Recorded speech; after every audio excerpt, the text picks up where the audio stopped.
বাড়ি ফিরলেন রেখা সাউ। আপনারা প্রত্যেকেই জানেন যে স্যালাইন কাণ্ডে রেখা সাউ, প্রসূতি রেখা সাউ, তিনি অসুস্থ হয়ে পড়েন এবং আরএল স্যালাইন নিয়ে কিন্তু সেখানেই প্রশ্ন ওঠে এবং এখনও কিন্তু এই প্রসূতির 15 দিন বাদে বাড়ি ফিরলেন এবং হাসপাতালেই আপনারা জানেন যে রেখা সাউয়ের সন্তানের মৃত্যু হয়।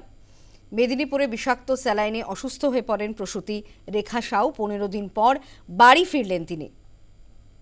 বাড়ি ফিরলেন রেখা সাউ। মেদিনীপুরে বিষাক্ত স্যালাইনে অসুস্থ হয়ে পড়েন প্রসূতি রেখা সাউ, কিন্তু কোনোভাবেই তার সন্তানকে বাঁচানো যায়নি, শেষ রক্ষা করা যায়নি। হাসপাতালেই রেখার সন্তানের মৃত্যু হয়। 15 দিন পর বাড়ি ফিরলেন রেখা।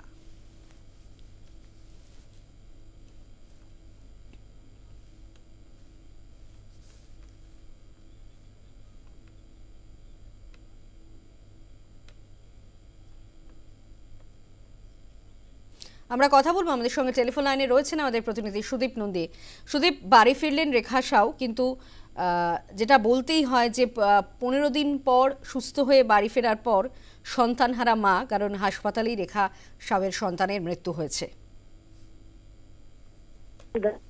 রেখার যে প্রসূতি যে স্যালাইন কাণ্ডের যে প্রসূতির ঘটনা ঘটেছিল, সেই রেখা সাউই কিন্তু একমাত্র সুস্থ যে বাড়ি ফিরেছেন কালকে, এবং তার একটাই আফসোস রয়ে গেছে যে আমি একা বাড়ি ফিরলাম কিন্তু সন্তানকে নিয়ে যেতে পারলাম না। যারা এর জন্য দায়ী তাদের কঠোর শাস্তি হোক, এমনটাই তিনি দাবি করেছেন। এবং দীর্ঘ 15 দিন পর রেখা কিন্তু মেদিনীপুর হাসপাতালে ভর্তি ছিলেন এবং তারপরে সুস্থ হয়ে তাকে বাড়ি ছাড়েন ডাক্তাররা। রেখা এবং রেখার স্বামীর একটাই দাবি যে সন্তানকে নিয়ে যেতে পারলাম না। এই কারণেই যে স্যালাইন কাণ্ডের যে ঘটনা ঘটেছিল, রেখা কিন্তু অসুস্থ হয়েছিল। তারপরে কিন্তু রেখাকে জানায় যে ডাক্তাররা যে বাইরে থেকে স্যালাইন কিনে আনার জন্য। এরপরে যখন বাইরে থেকে স্যালাইন কিনে আনে, তারপরে কিন্তু রেখার শরীরে কিছুটা উন্নতি হয় এবং রেখা দীর্ঘদিন হাসপাতালে ভর্তি থাকার পর সন্তানকে কিন্তু বাঁচানো যায়নি, তার সন্তান কিন্তু মারা যায়। এবং এই আফসোসই কিন্তু তাদের রয়ে গেছে। একদমই সুদীপ, যেখানে 4 জনের মধ্যে মানে রেখা সাউয়ের অবস্থাতেই তুলনামূলকভাবে ভালো ছিল, তিনি মেদিনীপুর মেডিকেলেই চিকিৎসাধীন ছিলেন, কিন্তু সেক্ষেত্রে বাড়ি ফিরে তার মুখে শুধুই আফসোসের সুর, কারণ সন্তানহারা মা বাড়ি ফিরেছেন, তার মুখে শোনা যাচ্ছে শুধুই আফসোস, কারণ সন্তানকে শেষ রক্ষা করা যায়নি, বাঁচানো যায়নি। ধন্যবাদ সুদীপ। আমরা কথা বলছিলাম আমাদের প্রতিনিধি সুদীপ নন্দীর সঙ্গে। কি বলছেন রেখা সাউ ও তার স্বামী, শোনাবো আপনাদের।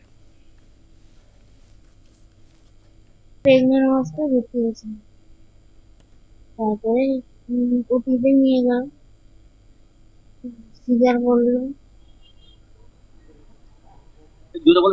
ওটিতে নিয়ে গেলাম, সিজার করলো, তারপরে অসুস্থ হয়ে গেলাম, ভুল স্যালাইন দিয়েছিল, সেই বাচ্চা আমার পেটে ছিল, দম বন্ধ হয়ে গেছে, সেই থেকে আমার অসুস্থ হয়ে গেছে।